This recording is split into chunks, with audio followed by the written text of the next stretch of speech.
الحمدللہ رب العالمین، الصلاۃ والسلام علی رسولہ الکریم، اما بعد۔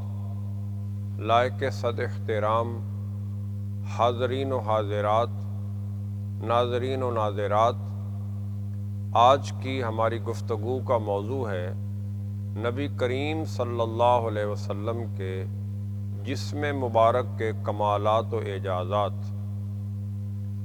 مشہور و معروف صحابی خادم رسول حضرت انس بن مالک رضی اللہ عنہ حضور صلی اللہ علیہ وسلم کے جسم مبارک کے کمالات و اعجازات کو بیان کرتے ہوئے کہتے ہیں، اظہر اللون، نبی کریم صلی اللہ علیہ وسلم کا جسم مبارک کا رنگ صاف شفاف تھا۔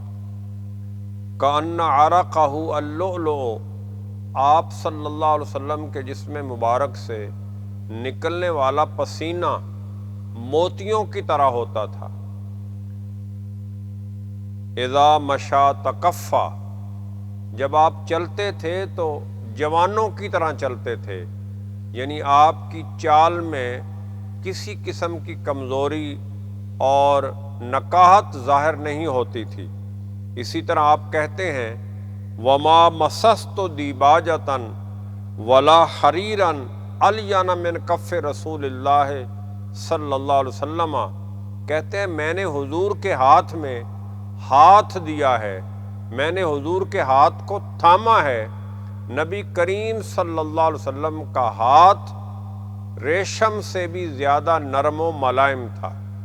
اسی طرح آپ صلی اللہ علیہ وسلم کے جسم مبارک کے اعجازات و کمالات کو بیان کرتے ہوئے فرماتے ہیں، ولا شممت مسکا ولا عنبرا اطیب من رائحۃ النبی صلی اللہ علیہ وسلم، نبی کریم صلی اللہ علیہ وسلم کے جسم مبارک کی خوشبو مشک و عنبر اور کستوری سے بھی زیادہ طیب و طاہر اور زیادہ پاکیزہ تھی، یعنی حضور کے جسم مبارک کی خوشبو کا مقابلہ کستوری اور مشک و عنبر بھی نہیں کر سکتے تھے۔ اسی طرح حضرت ام سلیم رضی اللہ عنہا بیان کرتی ہیں کہ نبی کریم صلی اللہ علیہ وسلم دوپہر کو ان کے گھر تشریف لاتے۔ آپ کہتی ہیں، جب حضور صلی اللہ علیہ وسلم دوپہر کے وقت قیلولہ کرنے کے لیے میرے گھر میں تشریف لاتے، میں آپ کے لیے بستر بچھا دیتی، حضور بستر پہ آرام فرما ہوتے۔ جب آپ آرام فرما ہوتے تو آپ کے جسم مبارک سے پسینہ نکلنے لگتا، میں برتن لے کر اس پسینے کو جمع کرنے لگتی۔ میں ایک دن آپ کے پسینے کو جمع کر رہی تھی تو اچانک نبی کریم صلی اللہ علیہ وسلم نے دیکھ لیا۔ آپ صلی اللہ علیہ وسلم نے فرمایا، یا ام سلیم ما ھذا، اے ام سلیم یہ کیا کر رہی ہے؟ عرض کیا، یا رسول اللہ صلی اللہ علیہ وسلم میں آپ کے پسینے کو جمع کر رہی ہوں۔ نجعلہ فی طیبنا، کیونکہ ہم آپ کے پسینے کو اپنی خوشبو میں شامل کرتے ہیں۔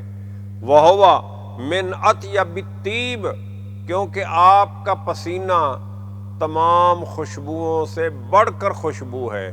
اسی طرح ایک روایت کے الفاظ ہیں، آپ صلی اللہ علیہ وسلم نے فرمایا، ام سلیم یہ کیا کرتی ہے؟ عرض کیا، یا رسول اللہ صلی اللہ علیہ وسلم یہ آپ کا پسینہ ہے جسے میں جمع کرتی ہوں، نرجو برکتہ لصبیاننا، تاکہ ہم آپ کے پسینے سے اپنے بچوں کے لیے برکت حاصل کریں۔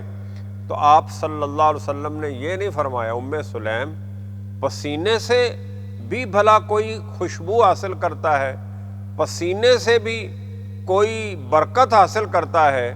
آپ صلی اللہ علیہ وسلم نے جب دیکھا کہ ام سلیم آپ صلی اللہ علیہ وسلم کے پسینے کو جمع کر کے بچوں کے لیے برکت حاصل کرتی ہے اور اپنی خوشبو کے طور پہ پسینے کو جمع کر کے استعمال کرتی ہے، تو آپ صلی اللہ علیہ وسلم نے فرمایا اصبت سلیم تیرا یہ عمل درست ہے۔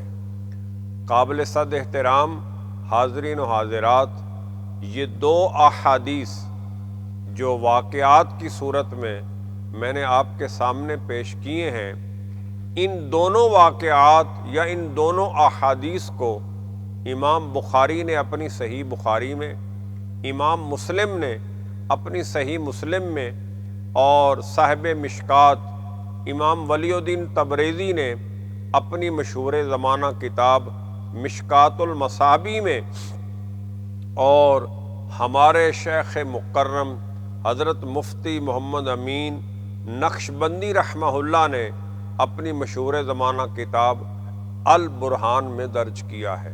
وآخر دعوانا ان الحمد للہ رب العالمین۔